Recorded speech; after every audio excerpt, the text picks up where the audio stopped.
बनेन्द्रगढ़ चिरमिरी भरतपुर जिला के रतनपुर गांव में राम कथा के आयोजन करे गए हैं, जिसमें मुख्य अतिथि के रूप में स्वास्थ्य मंत्री श्याम बिहारी जायसवाल मौजूद रही हैं। ये राम कथा के आयोजन श्री राम जानकी मंदिर में 15 जनवरी से करे जाते, जेकर समापन अवैया 22 जनवरी के होही।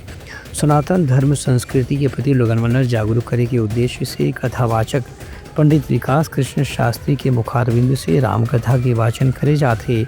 जिला सुने बर हर दिन हजारों की संख्या में श्रद्धालु मन पंडाल में मौजूद हवे। 22 जनवरी के प्रभु श्री राम के प्राण प्रतिष्ठा भी करे जाना है। वही के उपलक्ष्य में अयोध्या में जो प्राण प्रतिष्ठा हो रही से ओकरे पहला वर्षगांठ के मौका में ये राम कथा के आयोजन करेगे है। 22 जनवरी के राम कथा के समापन के दिन यहाँ भावे भंडार और प्रसाद वितरण के भी कार्यक्रम के आयोजन करेगे है। ब्यूरो रिपोर्ट, उतलंगा न्यूज़।